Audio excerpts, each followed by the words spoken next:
आपका एस के Thakur sir channel में स्वागत है। आज हम लोग एरिया एंड पैरामीटर के चौथे सत्र में भाग ले रहे हैं। हम लोग इसके पहले के वीडियो में ट्रेपेजियम, पैरेललोग्राम के बारे में पढ़े, इसके कैसे पैरामीटर और एरिया निकालते हैं। आज ट्रेपेजियम के एक विशेष प्रॉपर्टीज को देखेंगे कि ये ट्रेपेजियम है, मीन्स इसकी one pair of opposite side parallel है। ये जो पैरेलल साइड है, अगर इसमें से एक लेंथ ए है और दूसरे की लेंथ को बी मान लेते हैं, और जो ऑब्लिक साइड है मीन्स त्रियक भुजाएं हैं जो पैरेलल नहीं है, नॉन पैरेलल है, उसके मिड पॉइंट को अगर ज्वाइन कर दें, इसके मिड पॉइंट को इसके मिड पॉइंट से ज्वाइन कर दें, ये ए बी सी डी एक पैरेललोग्राम, एक ट्रेपेजियम है और इसके ये मिड पॉइंट यानी ये बराबर है, ये इसका मिड पॉइंट है, ये टुकड़ा इस टुकड़ा के बराबर है, इसको P कह दी और ये Q, इसकी पूरी वैल्यू को दी आप C कर देते हैं। तो C is equal to the length of C is equal to half of the sum of length of A and B। A और B के जो लेंथ है ना, उसके जोड़ करके जो हाफ आता है वही C के बराबर होता है। आप क्वेश्चन कर सकते हैं हाउ, ये कैसे होगा। आप इसके एक डायगोनल को ज्वाइन कर लें, एक ज्वाइन करेंगे तो एक किस पर कट करेगा, वो पॉइंट मान लेके आ रहा है, तो ये इसका मिड पॉइंट है, ये इसके पैरेलल है, ऑब्वियसली ये इसकी मिड पॉइंट हो, क्योंकि ये लाइन और ये लाइन दोनों पैरेलल लाइन है। पैरेलल लाइन की ट्रांसवर्सल कट करने वाला इक्वल अगर पार्ट में कटता है तो वो भी पैरेलल हो जाता है। तो ये लाइन पैरेलल इसके है, अब इसके पैरेलल है और ये इसके पैरेलल है, तो ये इसका मिड पॉइंट, तो ये भी इसका मिड पॉइंट हो जाएगा।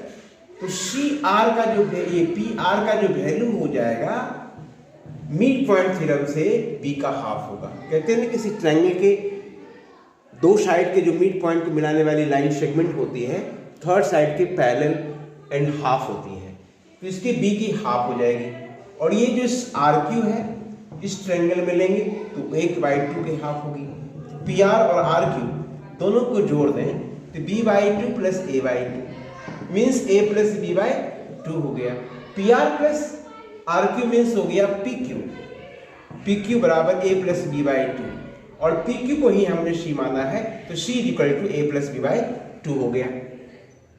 तो साथियों आपने देखा किसी ट्रेपेजियम के नॉन पैरेलल साइड का जो मिड पॉइंट होता है उसको ज्वाइन करते हैं तो उसकी जो लेंथ होती है पैरेलल साइड के सम का हाफ होता है। Now we watch about rectangle. अब हम रेक्टेंगल के बारे में देखेंगे। ये रेक्टेंगल है,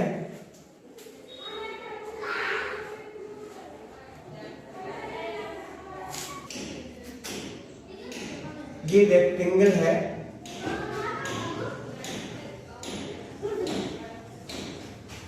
रेक्टेंगल में अपोजिट साइड इक्वल होता है, ये इक्वल है, ये भी इसके इक्वल है, ईच एंगल 90 डिग्री का होता है। ये अगर लेंथ है, ये ब्रेथ है, ये भी लेंथ और ये भी ब्रेथ, तो इसकी जो पेरीमीटर होगी sum of all sides, sum of all sides, इसमें 4 साइड्स है, a प्लस बी, फिर l plus B, l plus l 2l हो जाएगी और b प्लस b 2b हो जाएगी। 2 कॉमन निकालें तो l प्लस b हो जाएगा। इसका पेरीमीटर क्या हो गया, 2 into l plus b। Now you can say a perimeter of rectangle is 2 into l plus b। Perimeter rectangle का जो पेरीमीटर होता है 2 into लेंथ प्लस ब्रीथ होता है। अब इसकी एरिया के बारे में सोचेंगे। एरिया ऑफ रेक्टेंगल, कैसे हमें इसका एरिया ऑफ रेक्टेंगल निकालें। साथियों इसको विजुअलाइज करते हैं कि ये रेक्टेंगल है और इसको इस तरह से हम एक ब्लॉक में बांट देते हैं, ऐसे स्क्वायर ब्लॉक में बांट दिया।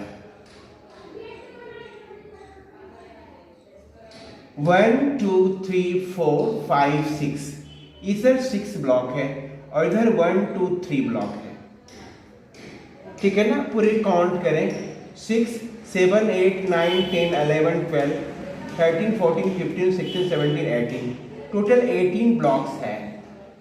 मीन्स इसमें जो एरिया है कवर्ड किया 18 ब्लॉक से। तो मैं ऐसे कर सकते हैं, ये 6 ब्लॉक है और ये 3 ब्लॉक है, 6 इंटू 3 18 हो गया। मीन्स इसके एरिया लेंथ और ब्रेथ के मल्टीपल्स के इक्वल हो गया। अगर हम रेक्टेंगल के लेंथ को L यूनिट मान लें और ब्रेथ को B यूनिट कह दें तो एरिया लेंथ इंटू ब्रेथ हो गया। विजुअलाइजेशन के लिए दे सकते हैं, हॉरिजॉन्टली अगर हम 6 ब्लॉक रखें और वर्टिकली 3 ब्लॉक रखें तो 6 इंटू 3 18 ब्लॉक्स हुआ और इसमें इसकी एरिया भी 18 हो गई। अगर इधर से 2 ब्लॉक रखें, इधर से भी 2 ब्लॉक रखें तो 2 इंटू 2 4 ब्लॉक्स हो जाएगी। अगर इधर से 2 ब्लॉक रखें और 3 ब्लॉक वर्टिकली रखें तो 2 इंटू 3 6 ब्लॉक हो जाएगी। यानी इसकी एरिया जो हो जाएगी लेंथ इंटू ब्रेथ हो जाएगी। अब इसकी ये डायगोनल्स निकालना चाहते हैं, इसका डायगोनल का लेंथ क्या होगा। साथियों ये डायगोनल है, ये डायगोनल को जैसे हम इसको मिलाते हैं कि ये एक राइट एंगल ट्रायंगल का शेप गेन कर लेता है। तो राइट एंगल ट्रायंगल के लिए ये डायगोनल्स जो है हाइपोटेनस का काम करता है। तो हाइपोटेनस के बराबर आप जानते हैं कि रूट अंडर लेंथ का स्क्वायर प्लस ब्रेथ का स्क्वायर होता है, L square plus B square हो जाएगा।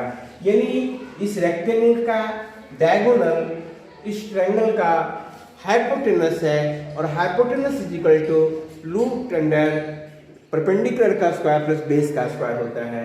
इसका परपेंडिकुलर बेस बी है और लेंथ इसका जो है वही बेस है, तो एल का स्क्वायर प्लस बी का स्क्वायर हो जाएगा। तो diagonal of rectangle is equal to root under L square plus B square. अब जब रेक्टेंगल समझ गए तो स्क्वायर को समझने में बहुत देर नहीं लगेगी। साथियों रेक्टेंगल का जब एडिशन साइड इक्वल हो जाता है तो ये स्क्वायर हो जाता है।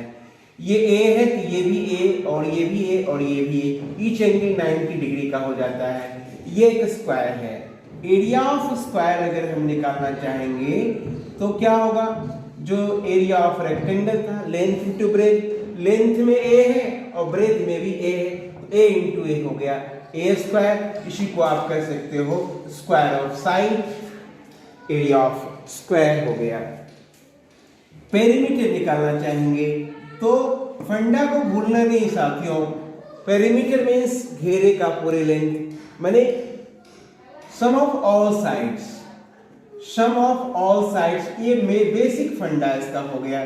4 साइड है और सभी का लेंथ इक्वल है, तो a plus A plus A plus A means you can write 4a। Then can write perimeter of square is equal to 4 into side. Now can find diagonal।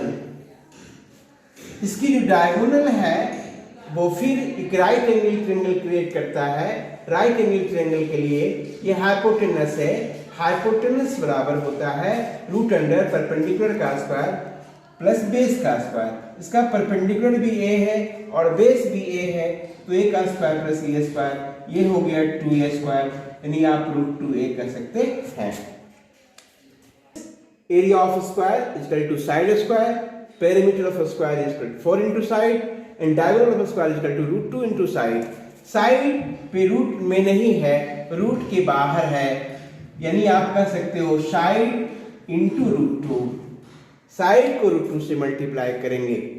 Rhombus है, rhombus जो है ये भी एक parallelogram है, लेकिन एक स्पेशल पैरेललोग्राम है, इसके ऑल साइड्स इक्वल होते हैं, ए ए ए ए। अगर इसकी पेरीमीटर निकालेंगे तो स्क्वायर की तरह पेरीमीटर निकल के आ जाएगी। Perimeter of rhombus is equal to sum of all sides means a plus a plus a plus a means that is equal to 4a, यानी 4 into length of one side. इसकी perimeter हो गई। इसकी special character होती है, इसकी जो area होती है वो एक एरिया तो सिंपल हो गया, पैरेललोग्राम का जो एरिया होता है area of rhombus is equal to area of parallelogram means base into height. एक फॉर्मूला आप ये लगा सकते हो, दूसरी फॉर्मूला ये है कि अगर आप इसकी डायगोनल्स को मीट करते हो, मिलाते हो, ए बी सी डी, ए सी और बी डी को मिलाते हो, तो रोम्बस में डायगोनल्स जो होते हैं एक दूसरे को परपेंडिकुलरली बाइसेक्ट करते हैं। मींस ये जो है 4 एरिया में बांट गया, 4 इक्वल एरिया बढ़ गया। एक ट्रायंगल का एरिया निकाल करके अगर हम 4 से मल्टीप्लाई कर देते हैं तो इसका एरिया निकल के आ जाएगा। Means area of rhombus is equal to 4 into area of triangle AOB, और एरिया ऑफ ट्रायंगल होता है 1/2 बेस इंटू हाइट। इसकी जो बेस है एक डायगोनल का हाफ है d1/2, और दूसरी जो हाइट है वो दूसरे डायगोनल का हाफ है d2/2। इसका बेस जो है एक डायगोनल का हाफ है और उसका परपेंडिकुलर जो लेंथ है वो दूसरे डायगोनल का हाफ है। मींस ये 2 इंटू 2 4 कैंसिल हो गया, means 1/2 d1 into d2। Area of rhombus 1/2 first diagonal into second diagonal, means product half of the product of diagonals. Rhombus में 2 डायगोनल होंगे, एक d1 होगा और एक d2 होगा, दोनों को मल्टीप्लाई करके हाफ कर देंगे तो एरिया ऑफ रोम्बस निकल के आ जाएगा। साथियों, यहां से आप एक साइड और डायगोनल के बीच में रिलेशन निकाल सकते हैं। ये एक राइट एंगल ट्रायंगल दिख रहा है AOB। AOB में जो A हो जाएगा वो इसके हाइपोटेन्यूज हो जाएगा राइट एंगल ट्रायंगल का। ये d2/2 है और ये d1/2 है, तो हम लिख सकते हैं ना √अंडर d1/2 का होल स्क्वायर प्लस d2/2 का होल स्क्वायर, √अंडर d1 का स्क्वायर बाय 4, d2 का स्क्वायर बाय 4। 4 का बाहर निकाल लेंगे तो 4 का स्क्वायर हो जाता है 2, √अंडर d1 का स्क्वायर प्लस d2 का square. Means side is equal to 1/2 √root under d1 का स्क्वायर प्लस d2 का स्क्वायर। अब इसे पैरामीटर भी निकाल सकते हैं, फिर से एक नया फॉर्मूला ले सकते हैं।